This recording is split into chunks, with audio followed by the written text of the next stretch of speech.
উমর রাদিয়াল্লাহু তাআলা আনহু বলেন, একদিন আমাকে ডাকতে পাঠাইছে, তো আমার সাথে ইয়াফুর একটু আলাদা ব্যবহারই করছে। দরজায় এসে এত জোরে মারছে, আমি ভাবছি না জানি কি কিয়ামত হয়ে গেছে। খুইলা দেখি হযরত ইয়াফুর দাঁড়ায় আছে। আমি হযরতই বললাম, আবার হুজুররা উল্টা পাল্টা লেখেন না। ইয়াফুর মাথা দিয়ে ইশারা দিছে, ডাকে। বলে আমি দৌড়াইতে শুরু করলাম, দেখি আমি আগে পৌঁছি না ইয়াফুর আগে পৌঁছে।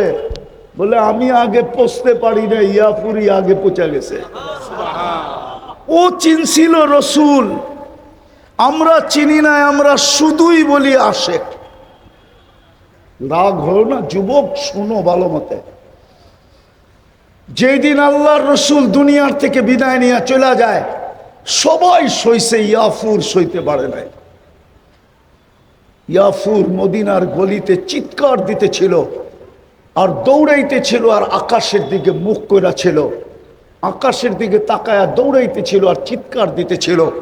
ইয়াফুরের জানা ছিল না সামনে কুয়া, ওই কুয়ায় পড়ছে আর চিরদিনের জন্য জান দিয়া দিছে।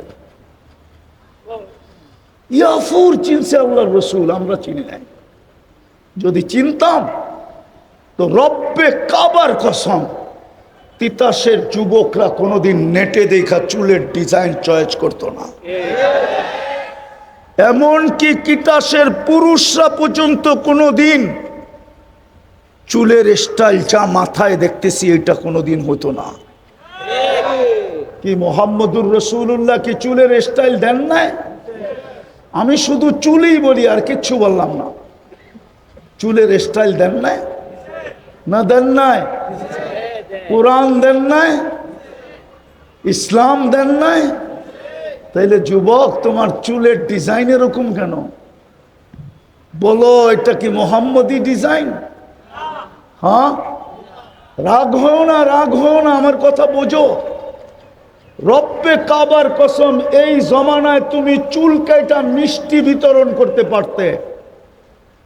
মান আহইয়া সুন্নতি ইনদা ফাসাদি উম্মতি। যেই সময় আল্লাহর রসুলের সুন্নত ঘৃণিত, মুসলমানের ঘরে অবহেলিত, দীক্ষিত, লাঞ্ছিত, বঞ্চিত, নিকৃষ্ট। আমাদের ঘরে আল্লাহ রসুলের সুন্নত নাই, কোনো বিষয় নাই। কোনো ঘরওয়ালা বলতে পারবে না যে সব নাই, কিন্তু এক বিষয়ে একটা সুন্নত আমরা সবাই পালন করি। কোনো ঘর বলতে পারবে না, কোনো ফ্যামিলি বলতে পারবে না যে আমরা একটা সুন্নতকে আমল করি আল্লাহ রসুলের ঘরের সবাই। পারবে এরকম কোনো ঘরওয়ালা? ওই সময় একটা সুন্নত জিন্দা করা, একটা সুন্নতকে আপন করা, একটা সুন্নতকে অভ্যাস করা, একটা সুন্নতকে গলা লাগানো, আল্লাহর রসুল বলছে 100 শহীদের সওয়াব। কত কত? তাহলে যুবক, তুমি তো চুল কেটে মিষ্টি বিতরণ করতে পারতে। 50 টাকা দিয়ে চুল কাটা হইতো, 450 টাকার জিলাপি বিতরণ করতে পারতে। তোমার চুল কাটতে তো 500 টাকা লাগে, না লাগে না? ঈদের সময় তো 1000 টাকা লাগে, 2000ও লাগে। 4-5 ঘন্টা সিরিয়ালে বসে থাকতে হয়। তুমি তো নবীর আদর্শে চুল কাটো না, তুমি তো বলো আশেক। এটা আশেক? চিনো নাই তুমি নবীকে? মুহাম্মদুর রাসূলুল্লাহকে আমরা চিনি না, চিনছিল গাদা। ইয়াফুর চিনছিল, ইয়াফুর। এরকম আরো 10টা দেখাইতে পারি, 10টা আমরা চিনি নাই। কসম খোদার। চিনছিল হালিমার গাদা, হালিমার গাদা চিনছিল হালিমা। হালিমা যখন মুহাম্মদুর রাসূলুল্লাহকে নিয়ে গাদার উপরে বসছিলেন, আর মুখ ছিল গাদার কবিলার দিকে, বনু সাদের দিকে, সাদ কবিলার দিকে। মদিনার থেকে বহু দূর তবুকের দিকে, এইদিকে আওয়াজ, এইদিকে না। একটু আগে বলছিলাম না, ওই যে দেখেন, ওইটাই সত্য। একটু আগে বলছিলাম না, ভলান্টিয়াররা শোনে না, ওনাদের রূপেই আসে কেউ। তো যেটা বুঝাইতেছিলাম, হালিমার গাদা চিনছিলেন ভালো মতে। মনোযোগ নাইলে নবী চিনা যাবে না। আমার কথা বুঝে আসবে না, আমি শেষ জায়গায় চলে আসছি, অবেলা আসছি, তো এই জন্য একটু লম্বা সময় নিতেছি। তো যেটা বুঝাইতেছিলাম, হালিমা যখন গাদায় বসছে, তো মুখ ছিল বনু সাদ তবুকের দিকে, গাদা ঘুরা গেছে মক্কার দিকে। প্রথম একটা সেজদা করছে গাদা, মাথাটা উঠায় আরেকটা করছে, হালিমার স্বামী ভাবতেছে এইটা কি, মাত্র তো বাচ্চা নিয়ে বসলাম গাদার পিঠে, গাদা বাইতুল্লাহর দিকে সেজদা করে কেন? গাদা যদিও না বলছে রব্বে কায়নাত বলছে, হালিমা তুইও চিনস নাই, তোর স্বামীও চিনে নাই, চিনছে তো গাদা চিনছে, কেননা তোর কোলে দুজাহানের বাদশাহ সৈয়দুল আউয়ালিন ওয়াল আখিরিন ইমামুল মুরসালিন তোর কোলে। হালিমা তোর কোলে সাধারণ শিশু না, এতিম না। তখনই হালিমা বুঝা ফেলছে ওয়ালিল আওলাদি শানুন, এই বাচ্চার বিরাট বড় মর্যাদা। ওয়ালিল ওয়ালাদি শানুন, এই বাচ্চার বিরাট বড় মর্যাদা। নইলে আমার গাদা কেন সেজদা করে? চিনছিল হালিমার গাদা, আমরা চিনি নাই। চিনছিল ইয়াফুর, আমরা চিনি নাই। হায় হায় হায়, চিনছিল খেজুর গাছ, আমরা চিনি নাই। যে পিঠের ছোঁয়া পাওয়ার পরে মেম্বরে পা রাখতে দেরি, বাচ্চার মতো কানতে দেরি করে নাই। বুখারীতে আছে, ওলামা উঠায়া দেখো। চিনছিল মরা খেজুর গাছ, শুকনা খেজুর গাছ চিনছিল, শুকনা খেজুর গাছ। আর আশরাফুল মখলুকাত মানুষ চিনে নাই, এই যুবকরা চিনে নাই। বাচ্চার মতো কানতে দেরি করে নাই।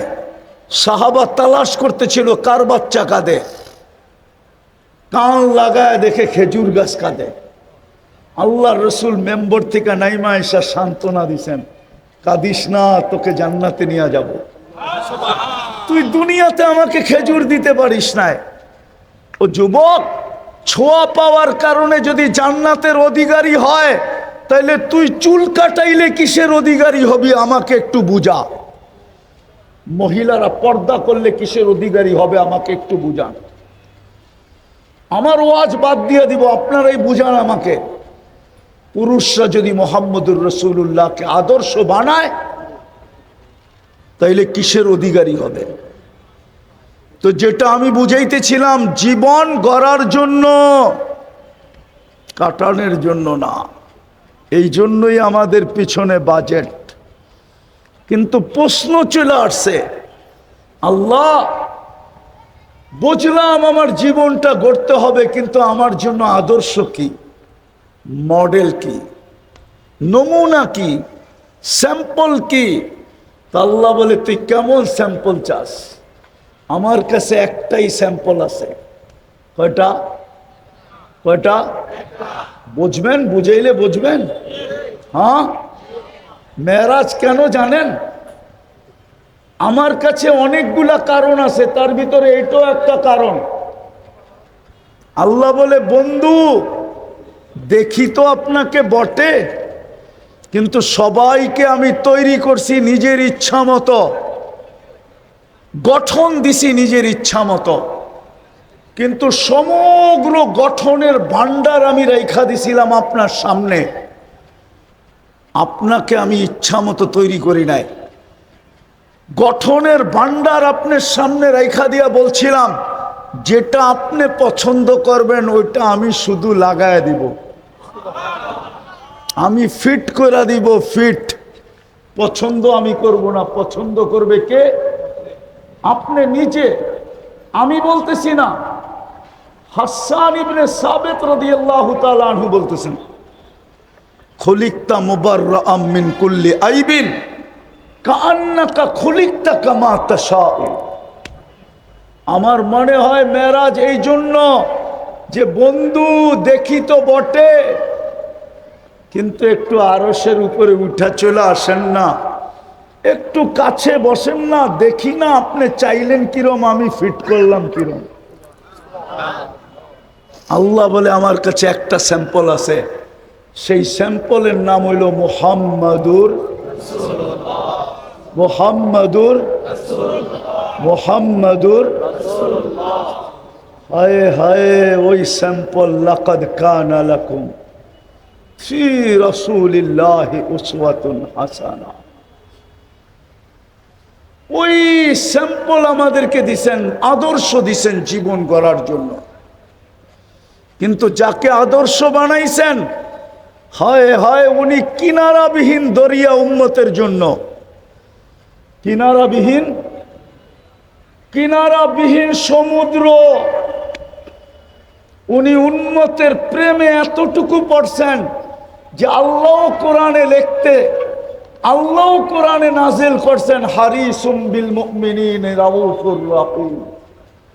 হারিসুম বিল মুমিনিনা রাউফুর রহিম। যিনি কনসিডার করতে করতে করতে করতে করতে এই জায়গায় এসে দাঁড়াইছেন, মান তামাসসাকা বিসুন্নতি ইনদা ফাসাদি উম্মতি ফালাহু আজরু মিয়াতু শহীদ। বলছে একটা সুন্নতকেও যদি সঙ্গী বানাইলা, এই জমানায়, শেষ জমানায়, যে সময় আমার সুন্নত ঘৃণিত হবে, আমার সুন্নত অবহেলিত হবে, আমার সুন্নত লাঞ্ছিত হবে, আমার সুন্নত দীক্ষিত হবে, আমার সুন্নত ঘৃণিত হবে, বাদা দীনু গরিবা সায়াউদু কামা বাদা। ওই সময় যদি একটা সুন্নত তুমি সঙ্গী বানাও, তাইলে 100 শহীদের মালা নিয়ে আমি তোমাকে স্বাগত জানাবো। যিনি কনসিডার করতে করতে এইখানে আইনা রেখা দিছেন যে উম্মত একটা সুন্নতকেও, আমি তো ভাবি যে এই উম্মত দাড়ি ছাসে কি কইরা, কসম খোদার, এই উম্মতকে তো দাড়ি দিছিলেন জান্নাতে যাওয়ার জন্য। আজকে আমার ওলামারা চিৎকার দেয়, চিৎকার আমি শুনি, আজকেও শুনতে শুনতে আসতেছিলাম। ওলামারা চিৎকার দেয় যে আমার সমাজে এরকম হবে কেন। গতকালকেই যেটা নিয়ে সম্মেলন করা হলো, গাজীপুরের এক ইমামকে ধরা নিয়া, গাজীপুর থেকে ধরা নিয়া সেই উত্তরবঙ্গের বর্ডার এলাকায় ছিকল দিয়া আবদ্ধ অবস্থায় হাইওয়েতে রাতের অন্ধকারে ফালায় চলে গেল। শুনেন না আপনারা? হ্যাঁ, কেন হলো? আমি তো বলবো হবে না কেন, আরো হবে। নুরু মাত্র শুরু। রাগ হয় না ওলামা একরাম, পায়ে হাত রাখি। নুরু মাত্র শুরু, বাংলা একটা প্রবাদ বাক্য আছে না, নুরু মাত্র। হবে না কেন? আপনার বাড়ির যদি বেড়াই না থাকে, দরজাই না থাকে, উপরের ছাদেই না থাকে, তাইলে চোর ঢুকলে অসুবিধা কি? চোরের কাছে তো যুক্তি আছে, ঠিক না? কি যুক্তি? বেড়াই তো নাই, দেওয়ালই তো নাই, দরজাই তো নাই, ছাদেই তো নাই, ঠিক না? আপনার জমিনে যদি কেউ ঢুকে যায় আর আপনার যদি কোনো বাউন্ডারি না থাকে, তো ও তো বলতে পারে এটা তো জমিনে বাউন্ডারি নেই, ওনার বুঝবো কি কইরা, ঠিক না? আজকে তো আমরা মুহাম্মদুর রাসূলুল্লাহর আদর্শই নাই। যদি আদর্শ থাকতো, কোন ধর্ম নিয়ে কটাক্ষ করা এটা আমার স্বভাব না, আর আমার ইসলামের অনুমোদনও না। ইসলাম অনুমতি দেয় না কারো ধর্মকে নিয়ে কটাক্ষ করা। অনুমতি দেয়? হ্যাঁ দেয়। ইসলাম অনুমতি দেয় না কোনো ধর্ম নিয়ে কটাক্ষ করা, কোনো ধর্মের উপরে আঙ্গুল উঠানো। ইসলাম অনুমতি দেয় না। কিন্তু হ্যাঁ, মুসলমানকে বলে তোমার সীমা রাখা কতটুকু। হ্যাঁ, প্রতিবেশী যদি কাফেরও হয় তো ইসলামের হুকুম আছে অতটুক সদয় ব্যবহার করো প্রতিবেশী হিসাবে যতটুকু তুমি একজন মুসলমান প্রতিবেশীর উপরে করবে। না ভুল? না, ওলামারা মনে হয় একমত না। একমত না মনে হয়? হ্যাঁ, কিন্তু মাঝে মাঝে তো দেখি আপনারা জোশে ক্রস করে ফেলেন। কসম খোদার, এটা ইসলামের শিক্ষা। কিন্তু ইসলাম আমাকে বাউন্ডারি দিছে যে তুমি দুর্গা পূজা অনুষ্ঠানে যেতে পারবা কিনা, তুমি ওদের কোনো ধর্মীয় অনুষ্ঠানে যেতে পারবা কিনা। ইসলাম আমাকে বাউন্ডারি দিছে। তাইলে আমাদের যুবকরা এরকম লালায়িত হয়ে করতো না। আর ইসলামের এই দুর্দশা হইতো না। শুধু আমরা নবীর আদর্শ না মানার কারণে। এক পিস আল্লাহ বানাইছিলেন, এক পিস, একটাই ডাইস বানাইছিলেন, বানায় ভাঙ্গা ফেলছেন। একজনই বানাইছিলেন। আল্লাহ যেরকম একজন, মুহাম্মদুর রাসূলুল্লাহ একজন। আল্লাহ যেরকম আউয়াল, মুহাম্মদুর রাসূলুল্লাহ নবুয়তের ভিতরে আউয়াল। আল্লাহ যেরকম আখের, মুহাম্মদুর রাসূলুল্লাহ আখের। আল্লাহর যেরকম দ্বিতীয় নাই, মুহাম্মদুর রাসূলুল্লাহরও কোনো দ্বিতীয় নাই।